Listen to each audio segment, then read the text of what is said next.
Hello YouTube, this is me doing something a little bit different and actually doing a little voiceover just at the start of the game to let you know what the tournament is about and all of that, just because sometimes when you do the Twitch streams, it's not super clear. So this is a best of 7 series in World Team League. This is actually just going to be the first two maps between Bunny and Dark. They play two maps, no matter the score, 2-0, 1-1. Two maps is all it is. And of course, Team NV and DPG are two of the top teams, so it's a really important match, really important couple of games. And it's a really cool TVC. So I hope you guys enjoy. If you do, like and subscribe, and enjoy the StarCraft 2 today. Last week, if I'm not mistaken, they pushed Kaizi Gaming all the way up to an ace match. Couldn't quite take it in the ace. Raynor did come out on top. So couldn't quite take down the ace match.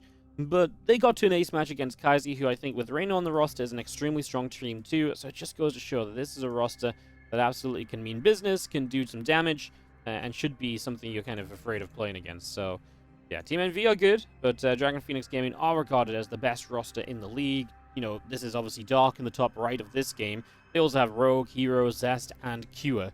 It's a star-studded bunch. And obviously, in the bottom left here from Team NV, it's Bunny to start us off. Their team today will be Dongre Gu, and also, I believe, Creator.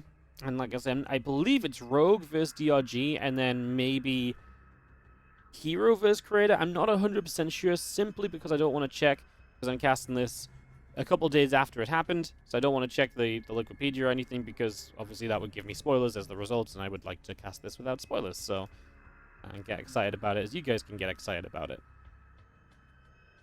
So, just going to be seeing the SCV coming across the map. The TLDR of my intro is basically, look, Team NV, you know, they used to be big competitors to DPG. Now DPG should be the favorites. But Team NV are strong enough that on a good day, it is possible. I wouldn't say they, like, win this 4-2 or 4-1 or anything. If they win, maybe in an ace match, but if Bunny can pop off against Dark, get a 1-1 perhaps, I think it's one of those matches where you go 1-1 across the board and get an ace match win. You know, something along those lines. And even then, an ace match win is going to be difficult.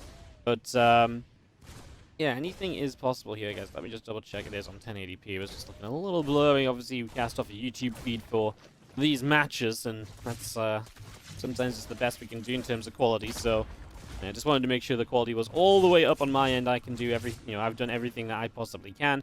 As this Reaper comes through, single kill, gets out alive. Queen was not able to chase once we got off creep there. And we're going to see a third CC already dropping down from Bunny, so just saying, right, well, let's move into an eco-focused game. Let's get that third command center up and running. Just allows us to go into a lot of economy. Meanwhile, the starport is on the way online from Bunny. And yeah, just not going to be super fast barracks or anything, just going to be pretty tech-heavy. Starport coming up, that's going to give you that medevac, or Viking, or Liberator, or even a Banshee. Banshee probably the most common from this situation. I know I left that to last, but I was kind of just going through every starport unit, wasn't I? The medevac obviously can come out if you want to be aggressive. The Viking if you want to clean up the overlords, and then usually you go Viking Lib, if that's your plan.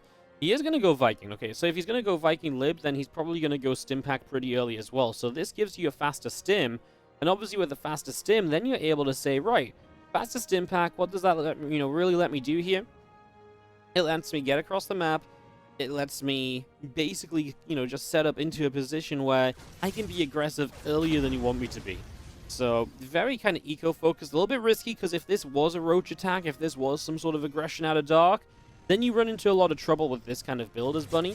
But I think Bunny also looks at this and says, well, hey, it's glitter and ashes. I know Dark likes to open roaches sometimes and be aggressive anyway, but if there's a map I am going to be trying to be greedy against Dark, it's got to be something like Glittering, which is just a large map.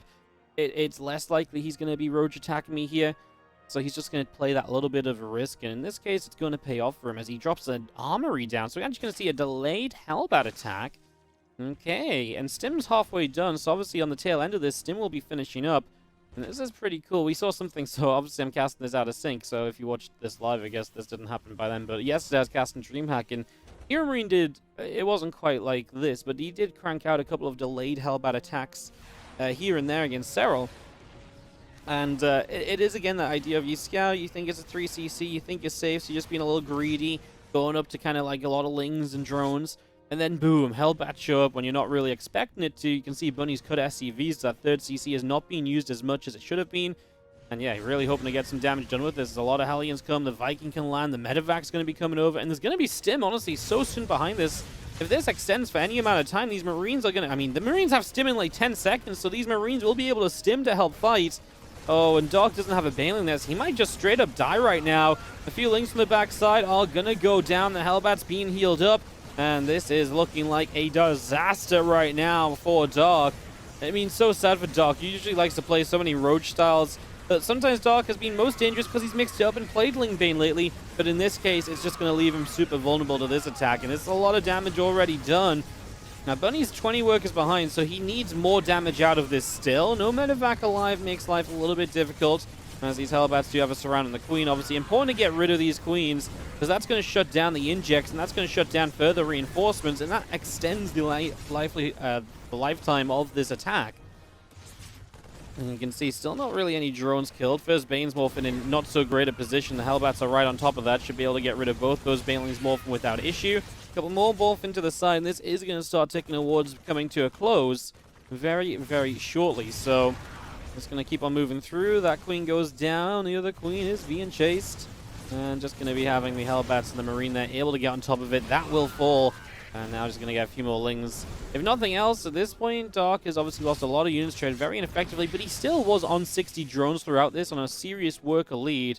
That's something you cannot forget, and it's something you just cannot negate in kind of thinking about where the players are at this point in time. Because it means that all this time he has at least been mining pretty well. He did have to pull drones off the third base. That is true, so there will have been lost income there. He does have a 1-1 upgrade lead, but no lair means 2-2 will not be ahead, so eventually this evens out. Dog was really set up to be in a great position. Run by like this could be deadly. This could be a way to get something done. Gets in enough Marines, it seems, to not let too much happen from this, so actually not that big of a deal. In fact, probably nice for Bunny. Gets to kill off all these Zerglings, right? So he's like, yes, come on in. I'll kill your Lings off, and I'll be very happy about it. You don't really gain much information or anything from that. As Bunny powers up to a 4th base, and now Dog starts to +1 missiles. With the melee upgrades already completed, starting missile upgrades... It obviously makes use of the Evo Chamber until the lair is done, but there would be some crossover of lair being finished and being able to start 2-2 versus missiles not being finished. He does end up canceling it, so I wonder if that's just something like maybe I'll start things like, no, let's just wait, let's just get 2-2 melee upgrades. Especially because even if he wants to move into Hydras, he might just have to stay on Ling Bane here for a very long time with the damage he's taken. And just trying to overwhelm. There's the Hydra Den. So I don't think the +1 missiles was like just a straight up misclick. I think it was something he genuinely considered moving into for a few moments. And then has decided to kind of go, approach this in a different way. Is just going to see the Ling Bane pulling back up to the hatchery. And a few Marines getting forward. A couple Queens going to pull back as well. Just a tiny little bit. And I mean, still just having a few Hellbats here that what they can provide in terms of tanking, a little bit of splash damage can go such a long way as well. That's definitely a big plus that we're likely to see come to fruition here. As the Marines and Hellbats kind of making their way up into the center, and just going to be seeing the Spore Crawler going to relocate back over to the right-hand side now.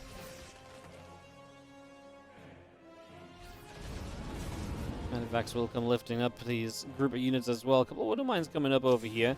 Obviously couldn't fit in the Medevacs, but can maybe provide a little bit of a retreat option. And obviously we'll block up this base on the top side, which will likely be the 5th location. Looks like we're just going to drop back over here. Makes sense, so it just gives you somewhere to drop. You already have a bit of slash damage reinforcements there. Goes a long way, definitely adds up. Adrenaline Claw is not far from finishing, so mines are going to become that little bit better. As Marines going to find themselves just a Queen as they run up, a Hydra as it spawns. Nice, efficient run by here from Bunny. Just gets in, couple kills, gets out. Doesn't try and make more of this than he should be. Doesn't try and stick around when he shouldn't be sticking around. Just gets in, a little bit of damage, gets the heck out again. I like that a lot, as we just see now a couple more creep teams being cleaned up as well. And that's one thing the Doc will just not have in this game, losing all of those Queens early.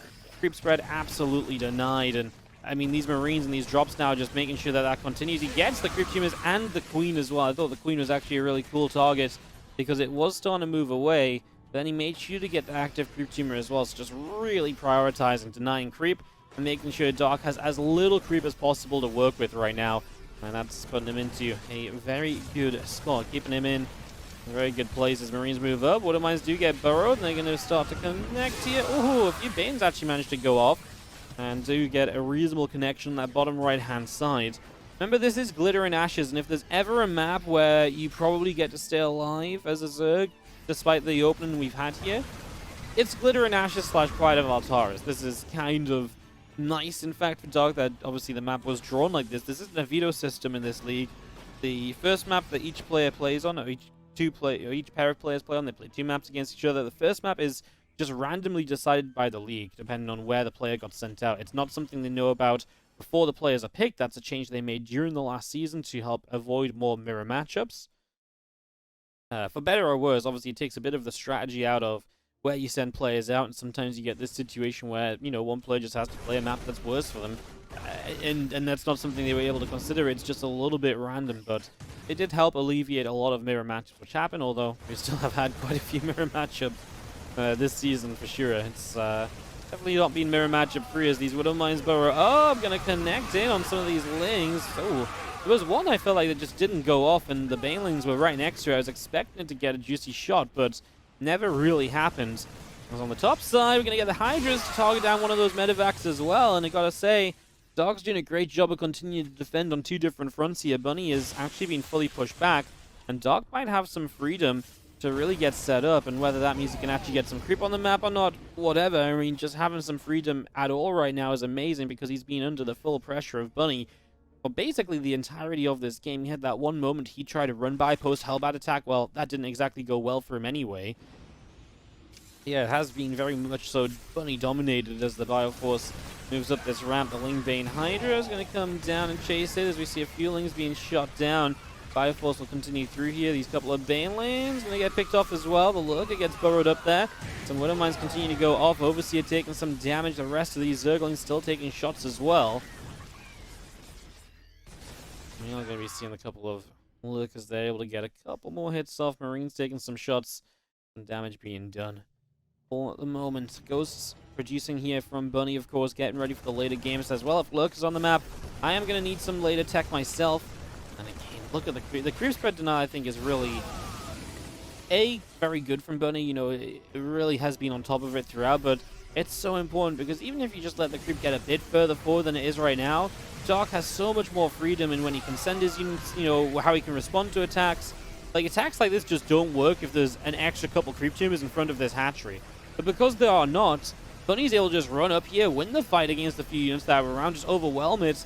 And of course, Dark maybe would have been able to respond better, have more units here in time. Credit to Bunny. I mean, the creep spread is what's being denied mostly, and by denying that, he's really opening up these other options for him in this game. Look at this, just playing out of range of these Lurkers just to get in and pick off a couple of Spore Crawlers, right? And just gets rid of anything that, you know, shoots up now, and all of a sudden, you know, a couple of Liberators could show up and be very frustrating in that position. Or the Medivacs can just kind of go forward without having to worry about being shot down. And it's just the little things. Bunny picking up on every possible moment around the map so far. Bunny is maxed. Dark isn't, and Dark's actually going to be supply block 2 here. He doesn't have the extra Overlord. He actually needs 2 more Overlords to have full freedom on his supply. And that's something which he'll have to fix soon. Which just means he's stuck 10 supply down from what he could have been, because he does have the money to at least get some extra units out. He is kind of losing some units as well, though, so it kind of goes up and down. Like I said, those spores got denied. All of a sudden, a Liberator can come forward here and get a few shots off, relocate a couple of Lurkers.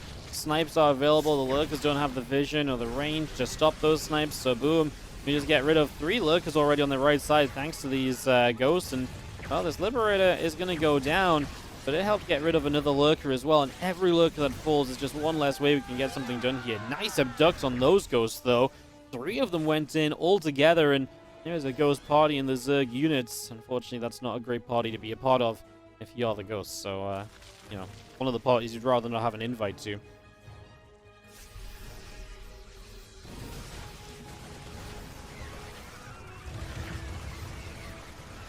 Just going to be seeing the...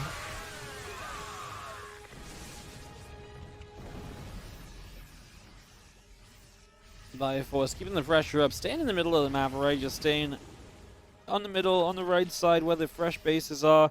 Just finding ways to push up, trying to pull Dark a bit to the left so he opens up this freshest base to the right side.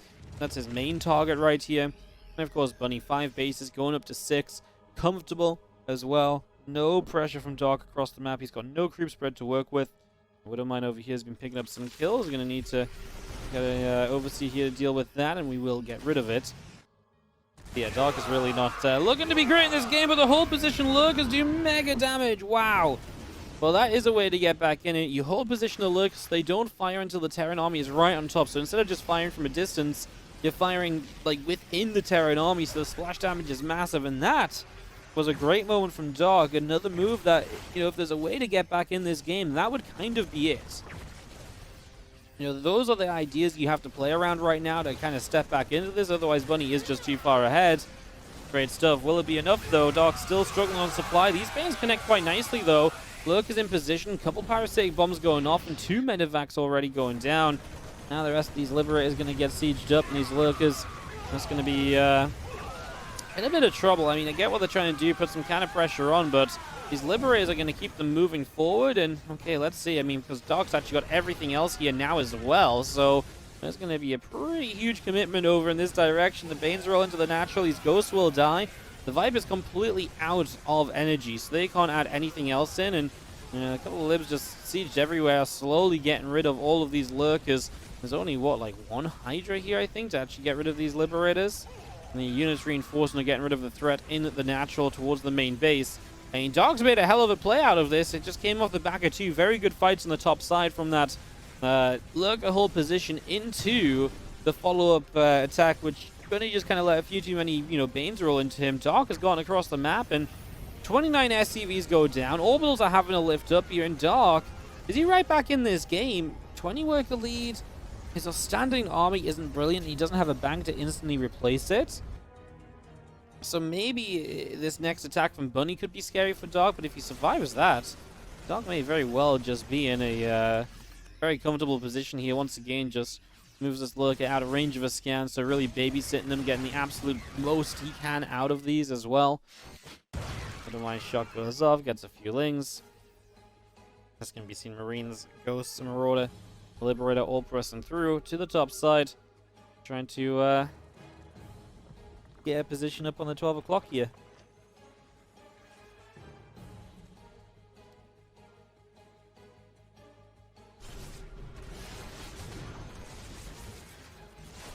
I'm going to see a couple of SCVs going down, but I feel like Bunny is finally stabilizing back on his side of the map, so that's good news, because obviously he has been kind of wild throughout this. Just going to have that Bioforce pressing in a little bit, Liberator sieging. A couple of snipes line up already, and we hit an EMP just to make sure the Infestor and the Viper won't add much to this fight either. Once again, Dark on a counterattack.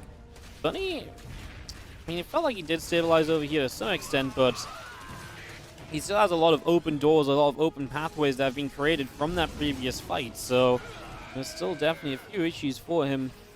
All said and done right now. As these Lings run in once again, a couple of depots going down, the Widow Mine falling. Lots of damage being dealt across the board. Now these few Marines move up. Level 1 going to come through, grab a sensor tower here. That's going to be seeing the Bioforce stimming over the far left-hand side as well. This Orbital Commander's in a little bit of trouble. Not too much, doesn't go too badly. Does get repaired up. Bunny's still on the supply lead. Obviously, Dark using a lot of supply right now to just try and keep Bunny at home, try and keep Bunny busy, and try and keep Bunny in trouble in this game. Gonna be tough, of course. And there's a few Lings being chased away to the top side here. Widow Mine shot on those was actually pretty nice to begin with. Ghost coming through, Bioforce coming in. Just gonna see those few Lurkers. Getting rid of that Widow Mine, and, well, Bunny's not had a huge attack for a while. He is going to start moving on this right side, and it's an EMP a moment late. Eats a fungal, but not really a meaningful fungal. It's, you know, a Ghost that got caught in that survives the entire thing. And as you saw, line up some snipes. These Lurkers in trouble. The Infestor goes down. The other Infestor was already low. It just about snuck out of that previous fight alive. So able to keep itself moving there.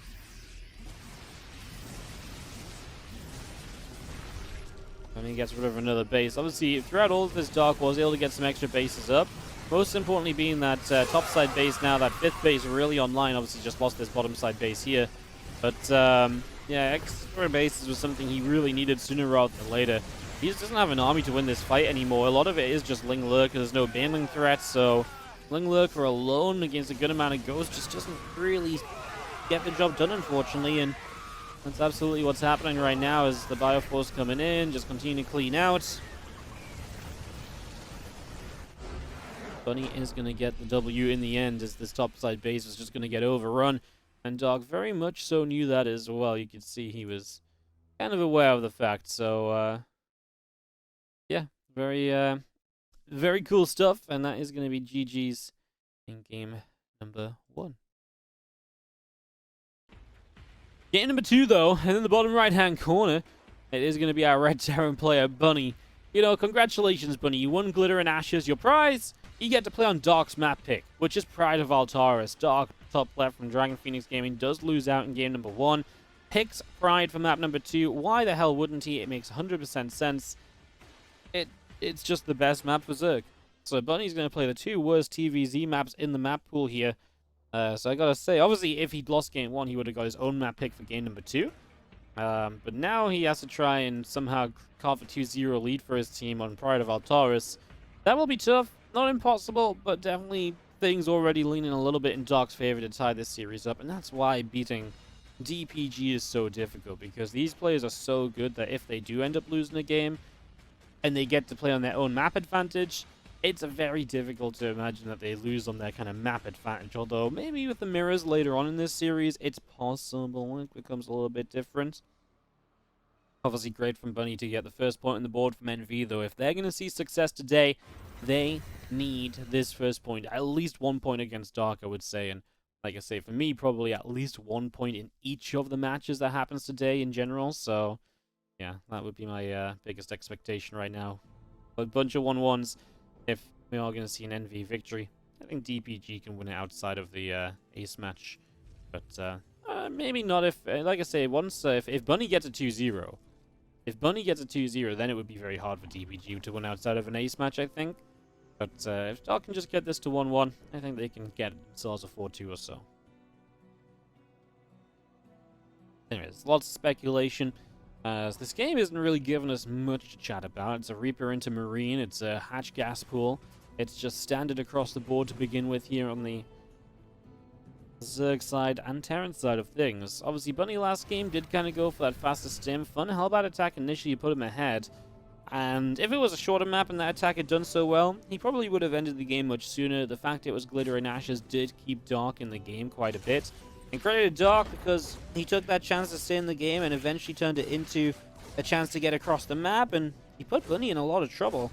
And, you know, in a game that Bunny felt like he was winning throughout, became much more difficult to complete than I think a lot of people would have imagined it would have ever been for Bunny, given the way that the game was going in the early stages. River Grenade goes down, keeps the Queen on the ramp for the moment, and just going to start nibbling our way through the third hatchery. So just picking up on that for now.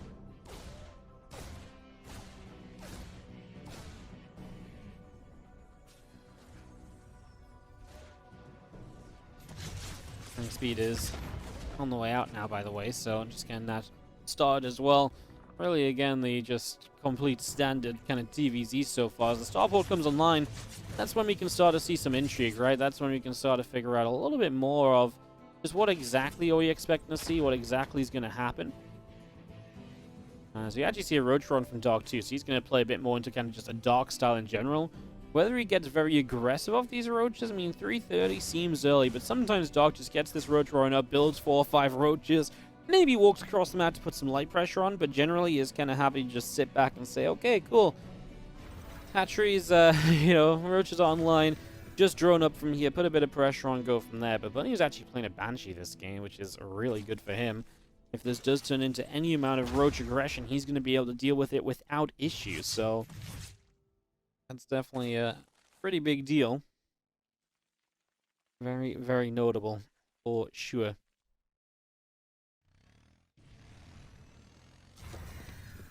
And it's the Reaper coming from the center. A few extra roaches still coming out. Drones are on the way as well. Banshee and Cloak continuing as mentioned. And it's going to be seen how Hellions trying to deny creep when they can. Go in one way, go in the other. Looking for a way in. Of course, the Overlords are kind of just tracking this Hellion movement. So you are already seeing Dog just very aware of where these Hellions are going to be. It's tough to really get them in anywhere. And there's a few defensive roaches just to help as well. Like I said, I'd be surprised if this was anything truly serious. We're already droning. There's a banshee at home from Bunny, but this is the annoying part of playing against Dark. It's like, you see these roaches, and you gotta decide, is this fully committed? Is he really trying to kill me here? Is this just a bit of pressure? How much defense do I need to set up? Do not disagree that this banshee should be moving forward. The sooner you start getting on top of these roaches, the better. Although he might have... Okay, so in this case, it actually might have been nice to let the roaches come this far forward before he sends the banshee out. Because in this case, he kind of wants these roaches to be stuck on the map so he can guarantee the kill. If you send the banshee out and then meets the roaches halfway, they get home before you kill anything, right? In this case, these roaches were fully committed across the map, and 3 of them just die. So actually, for Bunny, it was maybe actually smart to keep the banshees back for so long. Now, he does have double banshee that Dark will have to deal with. That will be a lot of harassment potential, of course, from Bunny. So definitely has some options there. Let's just see the couple banshees making their way up to the top of the map for the moment. We'll cloak up on their way as well, so away they go. Just going to cloak that up. 1-1 upgrade still coming through. And these banshees are picking up a whole bundle of drones so far. Now we run in on this other side. 4 drones, 5 drones going down. The Ling is looking to get a wraparound as well. Pick off some of these Hellions. There's a few Hellions already in some trouble. 8 drones have died. These banshees are just doing work. I mean, not only have they gotten so much damage between the bases, that's where a lot of the drones transferring have gone down, but able even to pick away at the gases there, so slowing down some of the gas income is obviously very frustrating. If you've got Dark right now, and these banshees, they are just not done because the queens aren't joined up together to deal with them. They're just finding openings here, there, and everywhere, and man, these banshees might die now. I was only going to say that because it looked as though they were kind of out of options of where to go to, but yeah, they actually get out alive. 17 drone kills, mega damage done from Bunny. Very exciting if you're a Bunny and Team NV fan, but don't get ahead of yourselves because it is Pride of Obsaurus. This map is... There's a huge reason Dark picked this map. It's huge, it's powerful, it's great for Zerg. It's very difficult for a Terran player to take a lead and actually, you know, make use of it. So that's the only... I'm just saying, don't get too excited. Yeah, I don't want you guys to go overboard. Let's just calm it down still a little bit and just give it a little bit more time until we really figure this out as these couple of medevacs make their way out over to the left there. Away they go. Move up that left-hand side and get in towards the natural. Let's see if they can keep the damage up then. I mean, continue to deliver damage is something that can then open this game up into, you know, a set of attacks that then could maybe take advantage of the fact you did damage early, but Queens are here. And Bunny doesn't want to risk the medevac, so he just says, no, I'll just lift up, back away for the moment. Don't need to stick around in this scenario. Let's just play it safely. Let's not make any silly decisions.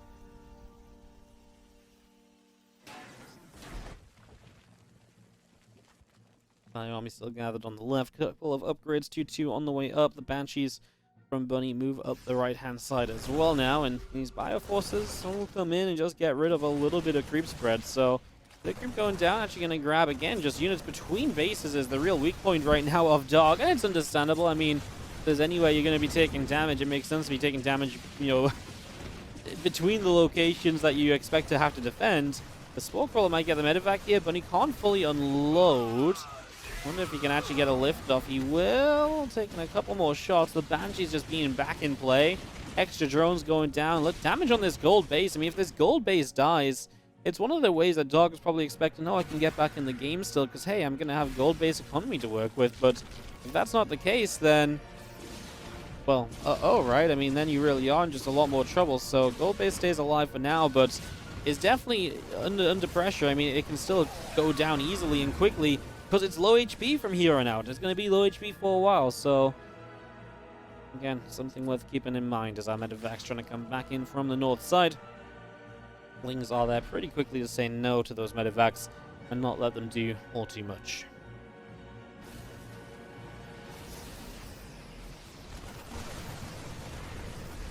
Fire Army coming in, Hatchery gets taken down. This gold base in some trouble. Spore Crawler is going to get picked off and just going to continue through.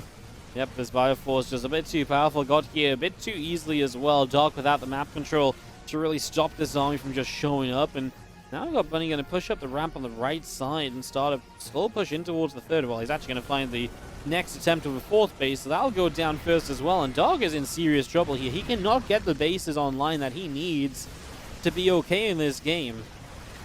A lot more Lings start running through the Bioforce there to push back a little bit and do what it can to slow this down.